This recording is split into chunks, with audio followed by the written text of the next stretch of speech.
Hello, magandang araw sa inyong lahat. Bale, ituturo ko dito kung paano gamitin ang ating sales invoice reference.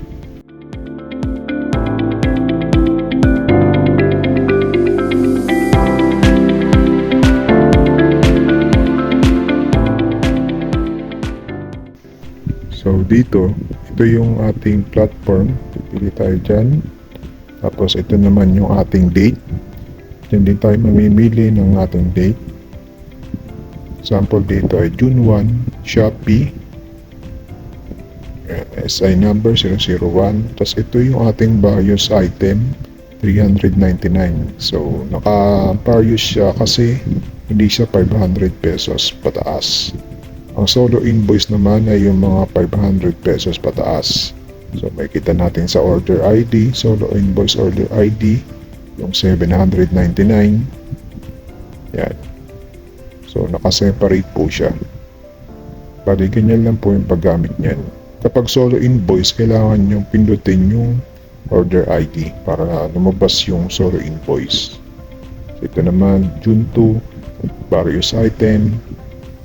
Yan, papasulit siya, 399 kasi less than 500 lang. Tsaka auto-calculated na rin po yan. Kasama na yung seller discount, yung total amount, total sales.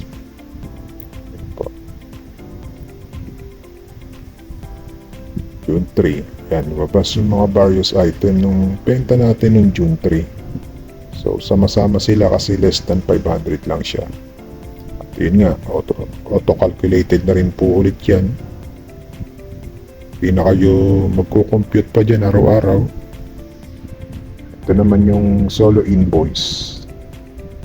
Yan, lumabas na po yung ating solo invoice, 799. Yan, kiklik lang po natin yung order ID para lumabas yung mga solo invoice. Tapos ililipat na natin ngayon yan sa ating BIR receipt. Bali, tatlong platform po to, Shopee, Lazada, and TikTok.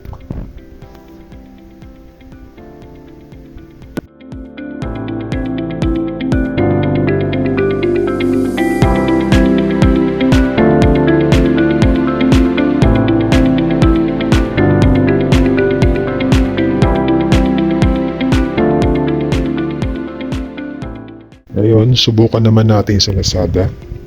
So, lipat ko lang sa May. Yan, ito. May 29, ito yung various items sa Lazada. Ito nyo naman, below 500 PHP lang yan. Auto-calculated na rin. So, hindi na tayo mahihirapan. Wala siyang solo invoice, kaya walang lumabas na order ID.